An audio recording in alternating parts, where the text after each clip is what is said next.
Hello, Scary Dolls. Hello. I'm Mandy. And I'm Ghetto. And you're listening to Scary Not Scary Podcast. Hello. Hello, we're back. We took a break from recording last week because we went to go see our daddies. Papa Roach, the biggest one, Falling in Reverse. We saw Ronnie. Hollywood Undead.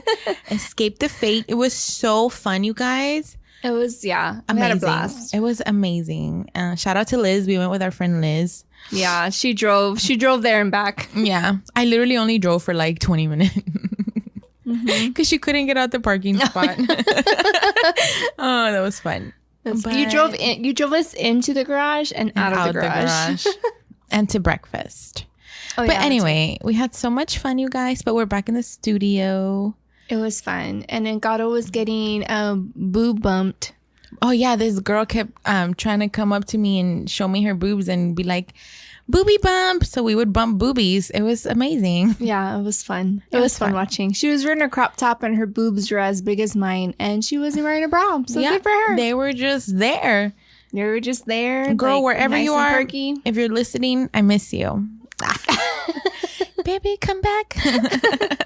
Oh, and then story time, because everybody saw my Snapchat, and they all wanted the story time on why you were giving that girl in front of us dirty looks. Oh my god. Okay, so let me kind of back it up. Okay, so when Escape the Fate came on, it was very underwhelming. Like, there was people around, but like not everybody was as hyped to see them. And I think a lot of it had to do because of their audio. Like the audio, like the mics were really low. Yeah. You heard the instruments louder than the voice. Right. But when Hollywood Undead came on, they came out with a bang, and like they literally got the party started. Crowd for everybody. Going.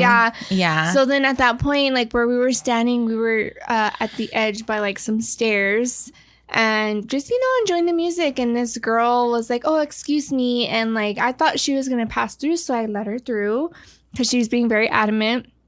And this little bitch just like stood right in front of me in my way with her big ass head, 80s hair. Yeah, she had like a mom hairdo, like a mom cut, like a mom in the 80s cut, like a boy haircut but fluffy. Like I wouldn't mind, but like, I mean, you clearly see me standing there. It's already crowded, hard to see, and then you're gonna freaking bump in front of me with your, I don't know, whatever. But we were so close that she squeezed in there like on purpose. Like, I know it's a rock concert and everyone's close, but me and Mandy were literally like next to each other and she went in between us. Yeah. So I was like, ma'am, what are you doing? No, and then the whole time she's there, she's on her phone, right? And I'm a nosy bitch. Yeah. So I'm there like looking at her and like seeing what she's doing. She was looking up to the lyrics. Like she was looking up the lyrics for all the songs Hollywood Undead was singing. She was standing there like singing every word, but because she had the lyrics on her phone. That is so cringe. So, yeah. Anyway, so shout out. If y'all saw my Snapchat, the girl that pops her head off to the side is her friend Liz. That's not who Gato was trying to fight. It was the girl standing in front of me with the big old nappy hair. Yeah. Also, we had the coolest Uber driver on the way back. I forgot his name. John. He was so nice. Hopefully he followed our podcast like we told him. Shout out to John. Hi, John. Hello. I told my sister, I was like, I met your future husband. She's like, what do you mean? And I was like, his name is John. He's an Uber driver and he loves K-pop. He was literally talking about K-pop, but his music was elevator music. And I was like, John, is this the kind of music you play for everybody? And he was like, yes. He was all, it helps me concentrate. Poor baby. I was all bullying him.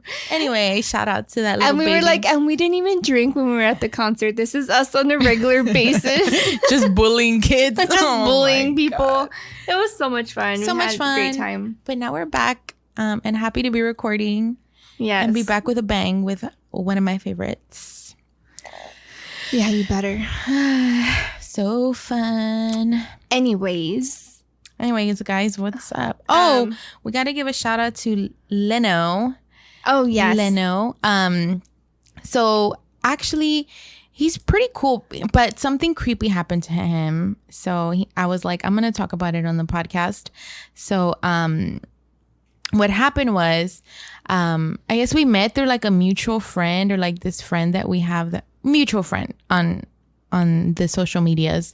And so he started following me and then the podcast. And so then we just message sometimes. He's super cool. But he was like, hey, I told him, don't listen to episodes 1 through 10. They are horrible. They're like low quality. We don't have our like stuff yet, like our mics and all that, so don't listen to those. And he was just like, okay, well, I'm gonna listen to those. And so he started listening, and he said that as soon as he started listening to the first episode, he even sent me a screenshot. Somebody called him from San Antonio. He's never been to San Antonio. He's not from Texas or anything. He lives in Cali. So for him to get a random call from a San Antonio phone number, he said he was like freaking out. And I'm like, well, welcome to our podcast. We are kind of haunted. Well, we're haunted, so we made you haunted. Yes. Yep. And then that's what happened. Shout out to Leno. And he got mad at us because he's like, it's not Leno, it's Leno. We didn't get mad at us. He was just like, say it right. Leno. Fine, Leno. I like guess. Jared Leto, but with an N. Leno. Isn't there that guy that does news or something? Leno? John Leno? Mm-hmm. No. He has a big chin, right? Mm-hmm. I don't know. Okay, anyway. Next. I'm just kidding. Jumping into scary news. Ooh. So... thank you, Leno, for listening to us and even pushing through our horrible quality episodes. I can't believe he did that. Well, I feel like when we tell people not to, they're going to do it. Yeah, you're right. Okay, so there's a video that's going around the TikTok and the other interweb socials of a siren that was found alive on a Vietnam beach. Have you seen it? A siren? A siren. I haven't seen it. They have a towel over the face, but there it is. Oh my God. And in the video, you can hear her crying. And they're just like there, like video recording her, like watching her, not knowing what to do. But then there's a lot of other people that are saying that it's clearly a dolphin. But I don't know. Look at the body. It doesn't look like a dolphin, but what I can say is, you know, those people that cosplay as mermaids, the tail kind of looks like that. Yeah. Like, the ghost. What was that? It was the ghost in my house. The ghost of the pantry, and it's not me. Yeah. So I don't know. There's, we'll go ahead and... That's weird. What is that? Should I check? I'm going to check. I'll be right back. We'll be RB. Hold that thought. What? It's a little demon called Jason throwing toys over the what is it? The gate. Oh my God. The baby gate? Yes. This is Tim. Stop. Oh, he's just like God, throwing shit. Yes, because he's pissed off. He hates it when Tim puts up the baby gate and he starts throwing all the fucking toys over so that way Tim can take it off and then he can run over here to the studio to come get me. Oh my God. Little baby. I love him. So in other weird news, there's been a lot of like crazy shit going on in the world. In case y'all didn't know, there's been trains derailing with hazardous materials like spilling out in Michigan. Yeah. Apparently there is another one too. 2 trains derailed in Michigan. How does that even happen? Like, that's fucking I don't crazy. know. There's 4 Russian warplanes that were intercepted by the U.S. near Alaska that I read about. What's another one? So a lot of people were recording in Kentucky the sky turning green. Oh, I got a video right there. But there's a lot of people that are saying that this is normal. I guess whenever there's hail and tornado, like when it's going to hail and then when there's a tornado coming, the sky turns green. I've never seen that. There's... In Kentucky or everywhere? Because it's never turned green here. Yeah, I'm like, look, we get a lot of hail and we get a lot of tornadoes here in Texas and that's never happened. So, I mean, maybe it is a thing in Kentucky. I don't know. If you live in Kentucky, let us know. But there's been a lot of videos going around too. And I've never seen or heard that before. There's a 5-acre long chemical fire in Kissimmee, Florida. 5 acres. That's a lot. 5 acres. Yeah, it's sad. There's a map of all the chemical spills that have been going on in the U.S. There is one in There's a few in Texas. Let me see. Louisiana. It's scary. That is scary news. Literally. Oh, there's a bunch of videos too going around of cows lined up in a straight line going for miles. Here's a picture of one of the videos. Ew. Like people are just driving like and there's just like cows lined up straight, and like there's skeptics out there that are saying, oh, the cows are just asleep, or the cows are staring at something, or they're scared. But really, like, we have a lot of cows here too in Texas, and I've never seen them all lined up in one row, just like staring out into space, literally staring out into space. That shit's crazy, okay? That is bonkers. It's cray. That shit cray. That shit cray. Yeah. So the biggest one right now that is going on is that there's been a lot of UFO sightings all over the world. Mm-hmm. All over the world. Literally all over. So this one really caught our attention, and so we decided to do our episode on aliens. We are not the same. I am a Martian. Oh, what's the other song I sing? Oh, yeah. Earth is ghetto. I want to leave.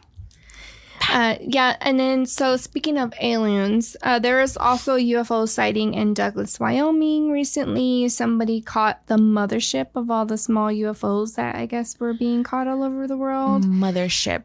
There was also a meteor in Mission, Texas that flew down and freaking hit us. Like, what the fuck is going on? I know. Another one, and I saw some videos like this on like Facebook, and somebody went on the YouTube live and recorded it, but I wasn't sure if it was true or not, but it popped up on like the list of what the F stuff's been going on in the world. Red clouds seen that were being seen over Argentina. Have you seen that? Oh shit, that looks like hell's taking over. Yeah, look, here's another video. Okay, we need to post those. It's crazy, right? There's a lot of stuff happening. Red clouds. How do you explain that? Like, yeah. What the hell is that? I don't know. There's some like weird shit going on. What is going on in this world? We're is happening in this world? Falling apart. I don't know. It's just really weird, and I don't know what to think of it. And it's just, I feel like it's just crazy. I don't know. That is what the fuck news. That is what the fuck scary news. What the fuck scary news. That concludes our what the fuck scary news. What the fuck? What the fuck is happening in the world? You just ended with what the fuck? What the fuck? What the fuck? What the fuck? The fuck? Okay. Anyways, like we said, because there have been so many sightings of UFOs happening, not just here in the U.S., but all around the world. Yeah. We decided to talk about aliens this week. No, we love aliens. We do love aliens. That's why, hint, hint, we posted on Instagram if y'all want to be abducted, because Earth is ghetto. And we want to leave. I mean, Earth really is ghetto, though. Yeah. I really wonder if, like, the aliens are, like, watching, like, what we're doing, and they're like, what the fuck? Like, no, yeah. For 1,000%. They're driving by, and they're like, oh.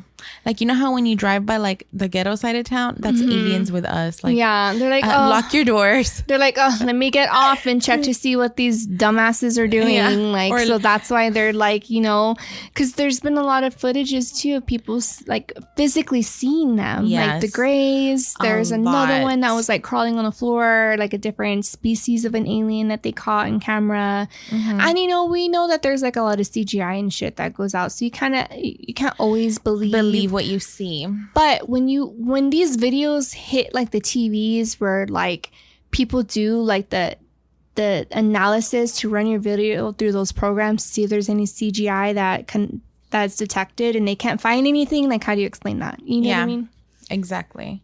So stop being a skeptic and just believe that we are not the only beings out there. Exactly. There's no way we can be the only living organisms in this big universe. I mean, the government freaking came out and admitted it. Exactly. They came out and admitted that, yes, there are aliens. And people are just so like close-minded. Like, open up, hoes. Open your minds. Open your mind. Open your eyes. And open your assholes. To get probed. To get probed. I'm ready. I'm ready, like SpongeBob said. Oh my God.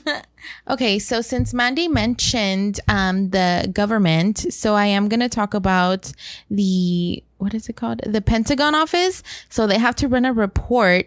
And according to I got this from CNN also. So this is top news.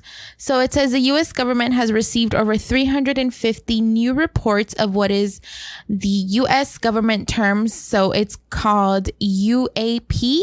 So it's unidentified aerial phenomenon. Commonly known as UFOs. So since March of 2021. There has been 350 new reports of stuff happening. And it says, according to reports, the Pentagon office is responsible for tracking and studying the sightings. 163 of the reports were balloons or balloon entities. A handful of other reports have been drones, birds, or whatever, like plastic bags, debris, stuff like that. So that still remains 171 reports of UAPs. Again, unidentified aerial phenomenon. So 171 of those UAPs or UFOs continue to be unexplained by the government. So sure, there was 350 new reports and they could only identify 163 of them. So what are the other 171? I do not know. But I think it's cool that they have to run a report. Aliens. I fully believe that there's aliens. Yes. Fully believe. And it scares the shit out of me. I can do with ghosts. I can do with demons. What scares the shit out of me is humans, because I believe that they're like the most evil things out there, and aliens, because can't fucking run. They're more advanced than us. Can't run away from that shit. Yeah. So it says, in short, the intelligence community at the Pentagon appear to have no explanation for some of this mysterious objects that have been flying around. But the majority of reports come from like U.S. Navy and U.S. Air Force pilots. So imagine you're fucking in the Air Force and you're just like, oh, what the fuck was that? I have to report it. Like you just see them flying. Right? Yeah. Like, excuse me? I know. Switch off. Yeah. So I'm going to go ahead and cover Travis Walton. And if you don't know who he is, get out of the rock that you've been living in, because he is one of the most and top popular alien abductions that have been talked about in the U.S., in the world. So Wednesday, November 5th of 1975, Travis Walton was 22 years old, and he was working at the Apache Sitgreaves National Forest with his logging crew. There were 6 men that were riding home when they suddenly noticed a huge glow that were peeking through the trees. So everybody was just kind of like, what the hell is that peeking through the trees? Like, it made no sense. It was completely pitch black dark, and like suddenly this huge light came out of nowhere. So they continued to ride down the dirt road, and they eventually got close enough, then realized that the light was actually coming from a structured craft. Before the truck came to a complete stop, everybody was just kind of like mesmerizing what they were seeing. Like they were just like all in shock. Well, Travis leaped out of the truck and went towards the object, and then suddenly he was just like hovering, so like the light was like taking him. So when he jumped out, he turned around, and then the light was taking him from like his backside and like pulling him. So the guys were like all freaked out. They didn't know what to do. They explained that it was like this vibrant bluish green beam of light that suddenly came from the bottom of the craft and then set him flying backwards several feet. The immense beam lit up the entire forest, and they said that it was almost like daylight. That's how bright it was. And the witnesses, which were his coworkers, compared the beam to a bolt of lightning, but it was like a long blue flame that came through. But Travis didn't see it coming for him. So, I mean, it struck him from the backside. So in panic, his crew and also like his boss that was there, so the guy that was driving the truck, his name was Mike Rogers. They fled the scene as quickly as they could because they were all in shock. They didn't know what to do. And they were like baffled, and they were just they didn't know like how to even explain what they just saw. And I think a lot of it was like they were just shocked. Yeah, I would be too. What would you do? Like, I wouldn't know what to do if we were like driving through the woods. I know we say all the time, like, let's fucking get abducted. But if it was happening real time, I'd be like, oh shit. It's like one of those things where like shock just takes over. And like when you're in shock, like all common sense goes out the window. You don't know what to do. So I think that's what happened to them. I think they were just kind of like, oh, what is that? And then when he jumps out of the car or the truck and then turns around to look at the crew, because they said that it's like he was gonna say something, but I'm pretty sure he was gonna be like, what the fuck is that? And then the thing just like took him. So they drove off. They like took off because they didn't know what to do. Like their instincts was like, get the fuck out of there. Out before we're next. And then they went ahead and turned back around a few minutes later and wanted to go see if they can go help him and like try to see where he's at. Because I mean, at the end of the day, that was also their friend, right? Yeah. So they fled the scene as quickly as they could, and then they were like really baffled about what they saw. And then a few moments later, they went ahead and drove back to see if they can help Travis. Well, to everyone's surprise, hello, they couldn't find him anywhere. There was no trace of Travis, no clothing, nothing. So they decided to drive into town. They contacted the local sheriff, and they explained to the local sheriff what they had witnessed. And the authorities were kind of like, aliens, flying saucers, what the hell? Can you imagine? And the effort of proving them wrong, pretty much the sheriffs gathered some crew. They went out to the area and they could not find any trace of Travis. So in the days of Travis missing, all 6 of his coworkers, including his boss, were accused of murder, especially with no explanation of like what happened to him. Nobody believed anything. Like, so they were being accused of murder. That fucking sucks. Yeah, because there's these 6 guys who witnessed something happening to Travis, and like, who's gonna believe that? You know? Yeah. And this was what, in the 70s? Nobody's gonna fucking believe that. They're like, sure, buddy. Did you take too many mollies? Yeah. So and also there is this doctor guy that came on and like pretty much said that there's like beyond reason of doubt that pretty much like, so everybody was sticking to their story. Like the crew, they were sticking to their story. They were like, no, this is what happened. They took everybody in different rooms. Everybody had the same encounter. Everybody explained it the same, like to a T. Like their story did not change no matter how many times they interrogated them. Mm-hmm. And there is this doctor, Dr. James A. Harder, in the 1970s. And he pretty much said, beyond any reasonable doubt, the evidence is as valid as any that this would not be accepted in criminal court. And basically, like, these guys are going to be trialed for murder because he's missing. Imagine you're just trying to get your friend back that you just saw get abducted and they're like, you're a murderer. Yeah. Yeah. So the only thing that can really back him up is if Travis somehow came back. And the only thing that can back up this story is Travis. Well, Travis says that he blacked out the moment the beam hit him and that he felt like a numbing shock. And the next thing he could remember is that he was waking up while lying flat on like in an oddly shaped room. And this is all like from some memory that he has of the events. So Travis said that when he opened his eyes, he suddenly noticed 3 humanoid creatures standing over him.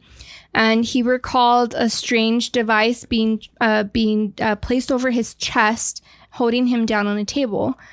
So because he was so startled by this, he like jumped up and grabbed the object off of himself and like started using it against like the humanoids or like the creatures that he saw, like as a self-defense. He said that he was waving it around and like threatening them, telling them to get the hell away from him. And so he described the creatures as being between 4 to 5 feet tall with pale skin and large heads. They had large brown eyes and they were wearing orange jumpsuits. And then Travis said that he described one of the beings like being similar. Like one of the beings like was actually similar to him, like almost like it morphed into him. Ew. I don't know, it was just weird, like the way he explained it. So he said, once the three creatures left the room, Travis curiously walked around the craft, and he soon found himself in a room that resembled a planetarium. Then two more humanoid-looking beings in blue jumpsuits. So I guess there's like the alien humanoids, and he said that there's taller ones that look like they were humans, but you can tell like they weren't human. Yeah. So there was two more human-looking beings that came through, and they were wearing blue jumpsuits. They approached Travis and then transported him somewhere else. So Travis believes that he was transported outside of the ship, and then he was taken to another craft. Then he remembers that these beings were putting like a mask-like device over his face that caused him to black out. So he remembers very little of everything, but those are just like the little small memories, like pieces that he remembers. Yeah. So Travis, he disappeared for a total of, I believe, 5 days. So he was gone for 5 days. Yeah.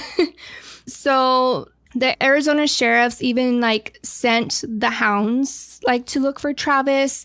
They had the scent dogs, the helicopters. They sent them all through the Apache National Forest for 5 whole days, and they had no trace of him. The most extensive search in Arizona history came to an end, and I didn't know this, but it was like the most they spent looking for somebody in Arizona history. That's crazy, right? Yeah. Because that's how much effort they put into looking for this guy. And I believe a lot of that probably came from like the crew. They were like, no, like this is we're not guilty. Like, yeah, listen to us. And I bet you too, it had a lot to do with like the sheriffs wanting to prove them wrong. Like, no, you killed him. So like they put more of an effort to try to look for him, right? It's crazy. So Travis was returned just miles away from where he was taken. Just after midnight on Monday of November 10th, 1975, Travis was left lying face down on the side of the road. Ass up. Yeah, face down, ass up on the side of the road. Yum. So he says that he woke up to see like a metallic mirror-like craft that departed above him and then just like beamed off into the sky. So he said that he got to his feet and he ran as quickly as he could to find help, and eventually he found a phone booth at a local gas station in Heaton, Arizona, and that's where he contacted his family at the phone booth. Oh my God. Can you imagine getting that phone call? Where the fuck were you? Everybody was like so relieved but shocked at the same time to even like be hearing from him. And he was shocked because he was told that he had been missing for 5 days.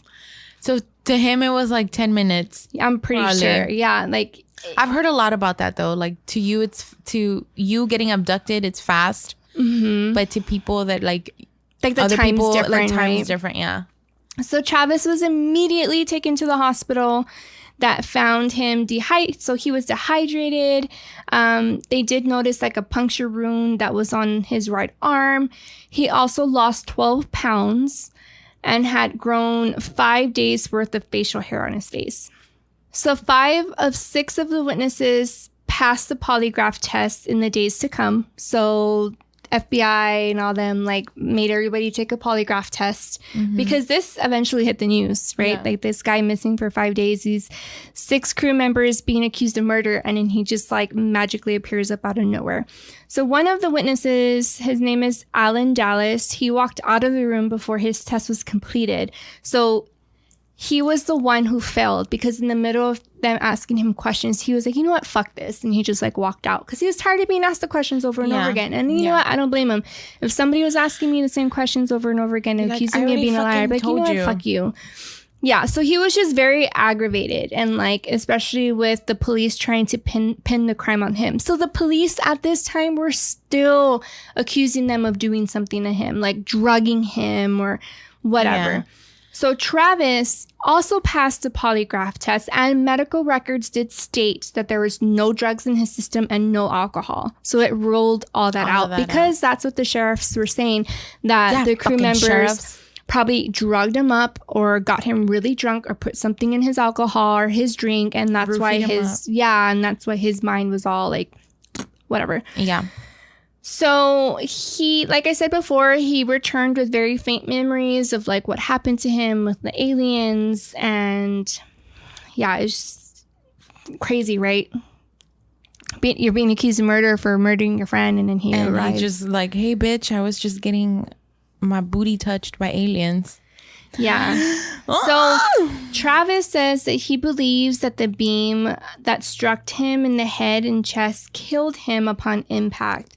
And then he believes that he was taken on board to be revived. So he's thinking that he died, because he said that when he felt the beam hit him, that his whole body went numb and he blacked out. And he doesn't remember anything. So the thing that was on his chest when they took him, he thinks that they used that to like revive him, to bring him back to life. And that's why he remembered everything. And that's why he only remembers a few little things that happened to him while he was like in the presence of the aliens. But he doesn't remember even being like taken. He just remembers something hitting him in the back, him feeling numb, and then just blacking out. So he thinks that he died, and then they brought him back. I mean, that makes sense though. Yeah. I don't know. That's crazy. That is crazy.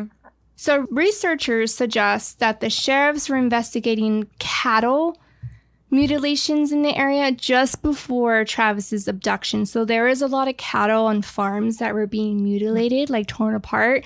So they were thinking that maybe it was like a pack of coyotes, but it was happening so often that they just started investigating and seeing if it was maybe like people doing it, or if there was just like a wild animal. Obviously, like this is Arizona out there.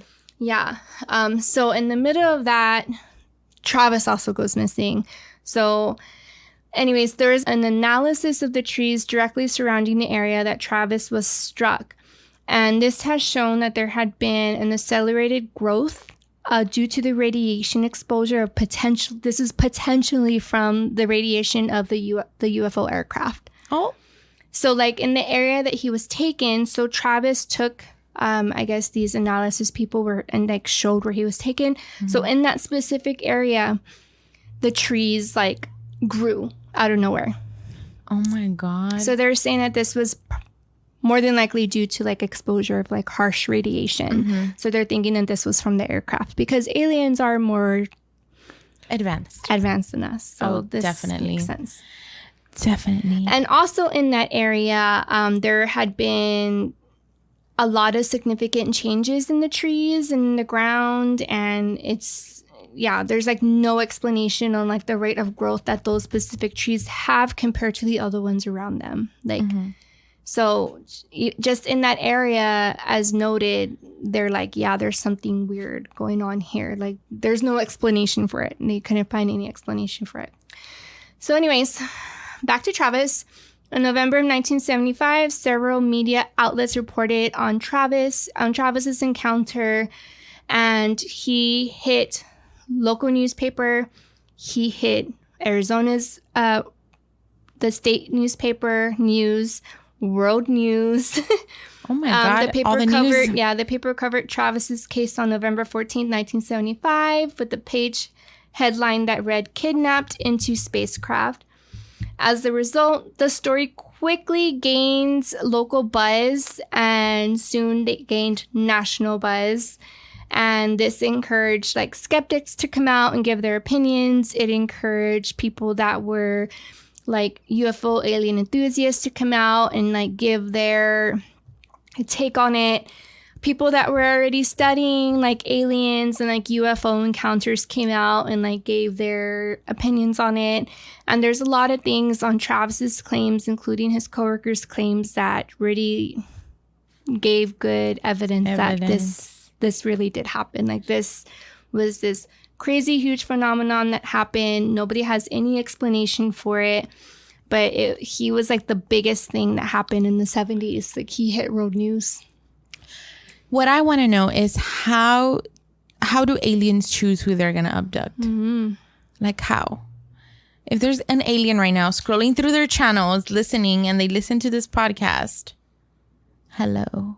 But also, like, really, I just want to know, like, how do they choose? Or is it random? Hey, you're at the spot I'm at. Let me take you. I mean, in this case, it sounds like it's random. Yeah. You know? True.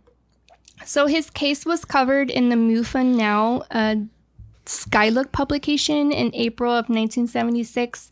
In the monthly journal, Travis had a chance to explain his side of the story. And perhaps the first time he did come out and say in public that when he was returned on November 10th, that he says, and I quote, "When I was returned on November 10th, I was in a serious emotional state. At that time and for weeks after, I didn't want to tell anybody about my experience except for those close to me. I avoided the public, the media for several days. During my silence, a lot of misinformation was printed in the newspaper and in the media throughout the world." So this was his very first time coming out and telling his side of the story during this publication. Yikes. So just a couple of months after the incident in January of 1976, Travis was flown out to Los Angeles to be interviewed by Star Trek's Leonard Nimoy. Not Leonard Nimoy. For a pilot TV show. All Look, right. there's a photo. I love that. Mm-hmm. Yeah. So Leonard Nimoy, he said, and I quote, "I believe in UFOs because so many qualified observers and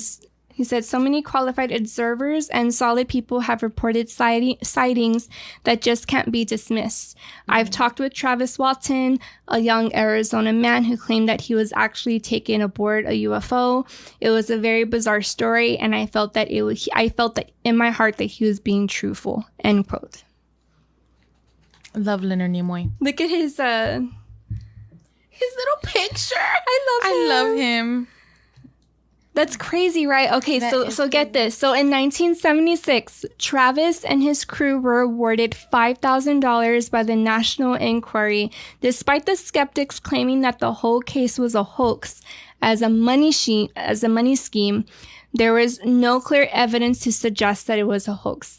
There's more evidence showing that what they all said was very truthful. So therefore, they pretty much rewarded them with $5,000, saying that they were like the most famous and most legit alien encounter like in the world ever. And this is close to the couple that we talked about. Betty and was it Betty? What were their names? Barney and Betty? Yes. So this came close to the 1961 abduction of Betty and Barney Hill. I knew it was Betty, but I didn't know the other guy. Yeah. I was like, Betty! So within months after the incident, Travis had already begun writing about his experience. Mm-hmm. A newspaper featured from February 1976 reported that Travis had already started writing about his ordeal and about his experience of being abducted by aliens. And he actually has a book out called Travis Walton, November 5th, 1975. Here is a picture of it. Nice. There was also a movie called Fire in the Sky that was created and released in 1993 by Paramount Pictures about his alien abduction. And I actually do remember watching this with my grandpa.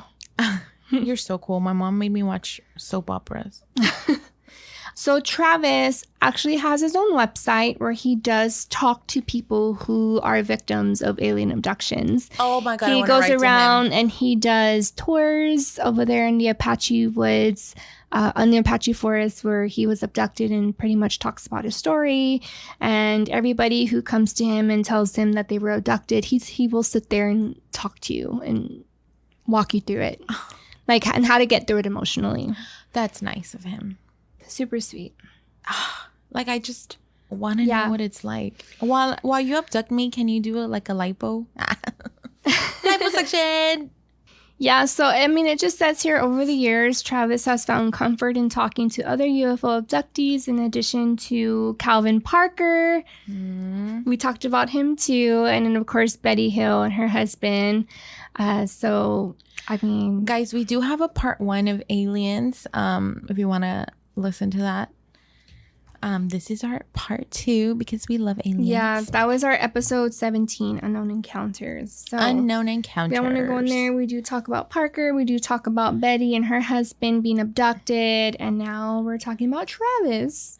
Hello, Travis. Yes, super cute. Very cute. Yes, and then I actually looked up his website, and on his website, he has a lot of testimonials of people, not really testimonials, but other other witnesses or people that were abducted, talking about their story, and then also talking about like their experience seeing an aircraft, things of that nature. So I think that's really awesome. Now I want to buy his book. But look at him. He's such a cutie.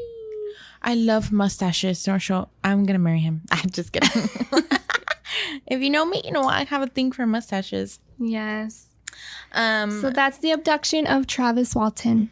Strange little man, but I'm glad he's back and he's safe, and he told his story, and now it's one of the biggest stories in her story.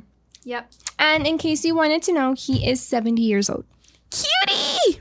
And we love him. And yes, he's still alive. And yes, he does go to a lot of like events where they do like those conventions for like aliens and stuff. He's like probably 80% of the time like at those events talking about his book. He's one of like the guest speakers. He talks about his story and all that. But I think like it's cool because that one encounter just like completely turned his life around, and he's probably making like a good amount of money. In a positive way. Yeah. Right? Yeah. Like sure, you got abducted and probably got your ass poked, but like now you're making money. Well, his arm. It was his arm that was poked. But we never know. So I did find some just short, quick encounter stories, and these are true stories. I got them off the Travel Channel. This first story is sent by Insomnia Acrobat or something like that. This one is called When the Aliens Crashed My Sleepover. When I was about 12 years old, my best friend and I used to sleep out on the trampoline in his yard in the summer. We would gather our bed stuff and bounce around until we got tired and eventually lay down and would go to sleep. Which actually, that sounds fucking fun. And why have I never done that before? Say it again. He slept on a trampoline with his friend. Like, can you just sound like can fun. You just imagine like it's fresh outside, you're on the trampoline. Anyway, I want to do that. So who has a trampoline? Who can let us borrow a trampoline? Let's borrow a trampoline and have a sleepover. Anyway, it says one evening, 4 of us were laying on the trampoline talking when we noticed that there's something floating over the woods nearby. You couldn't see it directly, just that it blocked out some of the stars and it was slowly moving. It was just a little higher than the treetops, but it was completely silent. We're just some dumb kids, so we just watched it, and slowly it drifted until it was directly on top of us. Suddenly, there was a light that I cannot describe. It was more than blindingly bright. It was disorienting, cripplingly bright, like it shone down into you. The next thing I remember, we were all standing inside my friend's house looking out his sliding glass door as the object was still hovering there. And then it glided away. It says we were spooked, but we decided to go back outside to go, I guess, back to sleep. And then it says when we were laying there for a while, the next thing we know, it comes back again and does the exact same thing. We find ourselves again inside looking out the back door. Beyond our reason, we all go back outside to go back to bed, and it happens again. So they're just going in and out the house. I guess they're playing they're playing it with the fucking aliens. That's kind of cute though. Yeah, they're like, I'm gonna get you. And then it just says, beyond our reason, we go back outside. The same things happen again, but we just decided to just go to sleep inside. Like, so they all just grab their stuff, go back inside. And he said that they all kind of lost touch when they were 18. You know, you go to college, you grow up or whatever. But he says that one time he saw one of the boys at a party, and he was like, hey, so you remember that night? Like, what was up with that night? And the guy was like, I don't want to talk about it. And he just walked out and like didn't talk to him after that. And so he's like, okay, well, now that made me question like what happened that night. Yeah. Because the guy just got abducted. Maybe, because he said the guy just like got up and was like, I don't want to talk about it. And he left. Maybe they took him and poked his butt. Do you think so? He was like, don't touch my anus. Okay, so then this one is called the low-flying triangle. So it says, about 2 years ago, I was in Florida with my friend. We were on the porch having a smoke around 11 p.m. I was leaning on the railing when what I thought was a plane in the distance turned towards us. It was flying so low that the front lights blinded us. My friend scrambled for his phone, which turned out to be dead. And I, fearing I would miss it, didn't want to run inside and grab my phone. The craft was steadily gliding. It was all happening so fast. As the object got closer, we noticed it was a huge black triangle with 3 huge circular lights on the bottom. It was so close and just above the trees right in front of the building, but it was so silent. The only thing making a sound was the trees rustling below the craft. So how fucking quiet are these things? There could be one right here and we would never even fucking know. Yeah. It says the huge black triangle turned on right in front of us and disappeared over the top of the buildings. I would not have believed what I saw if I didn't see it with someone else. Wait, I wouldn't have believed what I saw if I didn't see it with someone else. What is he trying to say? Like if he didn't have somebody witnessing with him, he probably would have thought he was going crazy. And there's like a lot of sightings, especially like on TikTok, like that one guy that was recording himself at the strip club. Oh yeah, and then he was at the strip club, walked outside, and there's a fucking thing hovering over the strip club. I've heard that too, where like a lot of encounters, people say that they don't even hear it. They don't hear the craft. They just it's the lights. It's the lights that catch their eyes. Yes. So can you fucking imagine? Like just outside talking, chilling, and then just like this beam of light comes down and strikes me and takes me in, and you're accused of murder. Shit, I would be like, take me too. Might as fucking well. It's a 2-for-1, baby. 2-for-1. 2-for-1, baby. So I also found a couple of encounters too. I found mine on BuzzFeed. You know how much we love BuzzFeed. Mm-hmm. So this one is from Emily. She wrote in on Facebook to BuzzFeed. She said, I have been absolutely terrified of aliens, specifically the Greys, since I was about 4 years old. I was never exposed to any sort of media or stories that include those types of aliens, so I have no idea where my fear came from. My family had several stories that featured UFOs, but I wasn't told those until I was in my early teens. When my mother was a child, she and the rest of her family were followed by a bright light on the highway that after several miles of following them shot straight into the sky and disappeared. My grandfather actually got it on video. I've had one encounter and I don't talk about it often, but when I was about 7, I went downstairs in the middle of the night to grab a book. I happened to glance at our sliding glass door and saw what appeared to be a large white face with the typical huge vacant black eyes peering through the curtains at about maybe 6 feet off the ground. Needless to say, I ran upstairs and jumped in bed with my parents. 25 years later, I consider myself a skeptic, but I have no explanation of what I saw. But I certainly don't want to experience it again. Oh, she saw a real alien. She saw a ghost, girl. Oh, a ghost. Yeah. No, I'm just kidding. No, it was an alien. Well, she said it was white. I don't know. Maybe it was an alien, especially if her family has experiences, like encounters of seeing UFOs. Maybe they're just like, you know what, though? Kind of getting off track, guys. Okay, specifically the Greys, these type of aliens. Mm-hmm. I feel like I've read a lot. I've kind of like dug in. I fell into the rabbit hole on the Greys, and then I started like freaking out about it because I'm like, oh my god, if they find out that I'm researching them, they're gonna come look for me. And this was like a long time ago. FBI agents. Yeah, so it was Tim's aunt and uncle that really got me into like researching about the Greys, and they're like, once you start, you can't stop, and it's true. But I have read a lot of stories and a lot of research out there says that when you encounter specifically the Greys, the aliens, it's almost like they imprint on you and like they know where you're at all times. So if for whatever reason she's terrified of specifically like the Greys, maybe they imprinted on her family and like they were just like kind of peeking in and like checking on them. Yeah. That makes sense. It's kind of scary. Yeah. So this one is from Justin 4BD83. He wrote into BuzzFeed. He said, extraterrestrial beings are out there. I haven't told anyone this, not even my closest friends who know everything about me, but I truly believe they contacted me through my sleep. It happened earlier this school year. It was sometime in the early morning around 2 or 3 a.m. when I got this strange sense that I was being watched. Just like from a movie, it seems like I was looking at myself sleeping. Boy, it sounds like you were astral projecting. Yeah. That's when I noticed 2 beings on the side of my bed. I felt my hand raise and start going towards them, but there was nothing. I couldn't stop it. Right before I touched them, I woke up in a heavy sweat and started breathing really hard. I thought it was all in my head until I noticed my couple pins on the floor and my blinds swing back and forth as if somebody just moved them and hopped out my window. What the heck?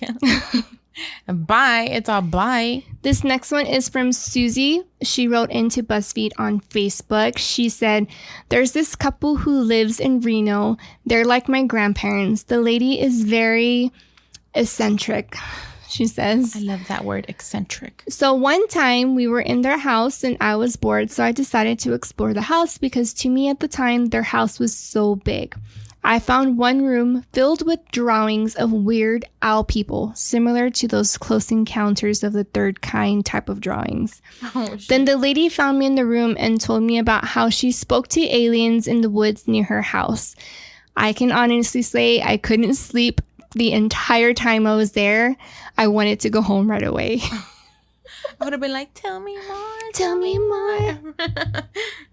This one, I had to say this one because when I was reading it, I was like, oh my God. And then when I got to the end, I started laughing. Oh my God. So I have to share this one and I feel like it's really good to top off our episode. Mm-hmm. So this one is by Erica. She wrote into BuzzFeed and she said, when I was in second grade, back in the late 90s, I was having a sleepover with my best friends, who are still my best friends and can vouch for this story. We were in the living room that faced the backyard of my house, which was set nearly in the middle of nowhere, atop of a small, heavily wooded mountain in upstate New York. In the middle of watching some movies on VHS, one of us spot a giant glowing orb about the size of a small house hovering above the tree line. So being a freaked out little 7-year-old, I run into the other living room where my parents were watching TV and told them that there was something crazy going on with the moon and they had to see it. They brushed us off and told us to go back to watching movies, and we tried, but the glowing orb was just too big and too weird to ignore. So we ran back to my parents and told them that they had to go look at it. Finally, my mom convinced my dad to go take a look. And when they did, my mom got this very confused look on her face and said to my dad, Bill, go get your coat on. I think that's a UFO and you have to go check it out. So my dad geared up, went outside while my mom bundled us all up to go follow. Good idea, right? Taking a couple of 7-year-olds out to potentially get abducted by aliens. Anyway, my dad disappears into the woods onto the path, which leads to a large Tuscany-style mansion about half a mile away, where our cool neighbor lived by himself at the time. My dad comes back, thank God, a few minutes later to tell us to come along to see what's going on. Long story short, DMX was filming a music video at my neighbor's mansion, and the giant glowing house-sized orb was what they used on set to make it look like it was daytime. We hung out for a bit, had some DMX's food, and saw him run through the woods with a bunch of dogs. Where my dogs at? Don't ask me what video it was because I can't seem to find it anywhere, but basically what we thought were aliens was really DMX. Where my dogs at? I love that. I love that story so much. Can you imagine? I love DMX. Can you R.I.P. imagine? baby. Yeah, like one time I thought I saw an alien. It was just DMX filming a music video at my neighbor's house. No, my neighbor's mansion. Damn. Now I want to look for that video. I know. We're going to look it up. I love that story so much. That's funny. It made me smile. Oh my gosh, guys. If y'all have any alien encounters, y'all need to write into us and let us know. But I'm pretty sure now that we've been talking about them, they know, and they're probably going to show themselves to us too. Yeah, so hurry up. My dad is very into aliens, and like now that they live out there in Somerset, he always goes outside and he's like, just take me. They're like, no. Like, we don't want you. We don't want you. And then my mom, right? So my mom tells me that she saw like something flying around their house. And right away, I'm like, it was an alien. She goes, no. She's like, somebody had their drone around their house and they were filming us. I was like, ew, who that's does even that? Weirder. So then they find out that it was, so because some weird shit happens over there, like on the road that they live on, like human trafficking, like they're smuggling immigrants over the border, like they were keeping them at some ranch, oh my god, like some property that was there. So I guess the sheriffs, like they get the drones and they fly them around the properties. But my mom's like, you know, why the hell are they over here? Like, all we have is a bunch of freaking dogs running around. Like, there's nothing here. I would stand outside without a bra. Come and get it. Right? I was like, well, Mom, you can't walk around naked because then the sheriffs are going to see you. They could see me. It's okay. But I don't know. I just think it's funny. But my dad's like, yeah, you know, if I have an alien encounter, like, I'm going to be famous and all this. I'm like, okay, Dad. Okay, Dad. He's crazy. Relax. I know. But anyways, I think that concludes our alien episode. What did y'all think? Yeah, let us know. Yeah, make sure you rate and review us. Yes. But really, if y'all have any alien encounters or any experiences or know of anybody who has alien encounters, make sure you email us at scarynotScarypodcast@gmail.com. Make sure you rate and review us on any of the platforms that you listen to us on, so that way we can make it to the charts and we can actually be, what is it called? Recommended to new listeners. Ooh. Oh, and also just a very quick announcement. We will find out if we won Reader Choice Awards on March 26th. A whole month away. They called us and told us that we will find out then. So March 26th, it's going to be printed in the Express News newspaper. It won't be digital. It'll be printed. Oh, my God. So go out and get yourself a paper. If you find out before us, I'm going to come pick up Mandy and we're going to go get a newspaper. Oh my God. If you end up finding out before us, somebody needs to message us on Instagram. But we're like at midnight, we're going to be there. Yeah. We're going to go to HEB or QT. What time do newspapers even come out? I don't know. I really wish everybody who was entered, they would just send them like a digital thing about it. You know, like, yeah, so we don't have to go buy our own newspaper. Well, Tim has like 3 copies of the newspaper from last year. He's like, I'm gonna put it in a scrapbook. We haven't even made a scrapbook. Oh my God. But anyways, yes, make sure you follow us on all of our social medias. Our main account is going to be Instagram. We do have a Facebook group if you want to go on there. We're going to try to be better about posting on there, but we interact with everybody on Instagram. For sure. For sure. And remember, March 26th, go get that newspaper. Oh, I'm so nervous. It makes my stomach hurt just thinking about it. Me too. I don't know, guys. But be careful with your booty holes. Be lay down with your face down, ass up. Be careful with the probes. Get abducted. Imagine getting abducted like that. Me? Face down, ass up. Like if you're tying your shoes. Floating in the air. Oh my God. Anywho, until next time, remember to always stay scary. Earth is ghetto.